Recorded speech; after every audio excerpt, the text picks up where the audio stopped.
सवाल कि इक्वेशन क्या होती है। बेटा ऐसी एक्सप्रेशन मैं यहां पर लिखता हूं, एक्सप्रेशंस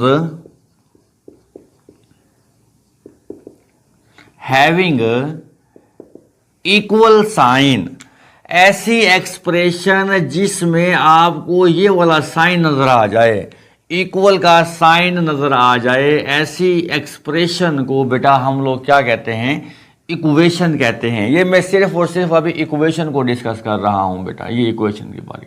ओके, ऐसी एक्सप्रेशन जिसमें इक्वल का साइन आपको बेटा नजर आ जाए तो वो अब एक्सप्रेशन नहीं कहलाएगी, क्या कहलाएगी, वो आपकी इक्वेशन कहलाएगी।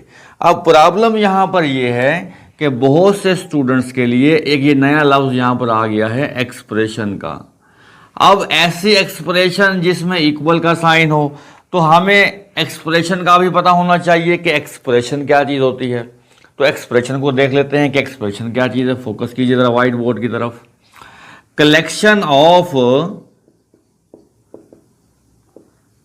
अल्फाबेट्स, नंबर्स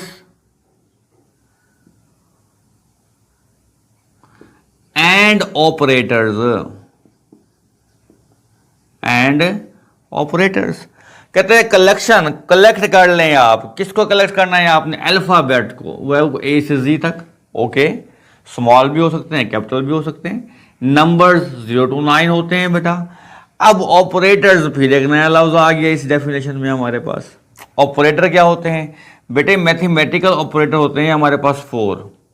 कौन कौन से होते हैं वो, एक प्लस ऑपरेटर है, माइनस ऑपरेटर है, डिवाइड ऑपरेटर है, मल्टीप्लाई ऑपरेटर है। ये मैथमेटिक्स के ऑपरेटर हैं, मैथमेटिक्स इनके जरिए चलती है। ओके, अब जरा समझने की कोशिश कीजिए।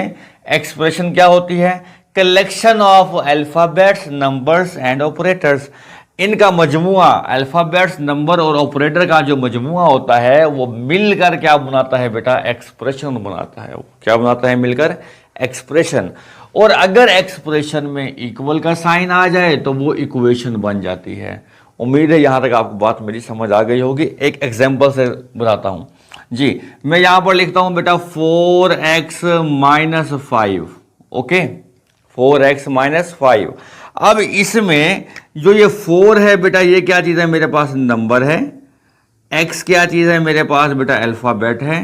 ये माइनस क्या चीज है मेरे पास, ये मेरा ऑपरेटर है। और ये 5 क्या है मेरे पास, फिर नंबर आ गया। देखें, नंबर, अल्फाबेट और ऑपरेटर से मिलकर हमारे पास जो टर्म बनती है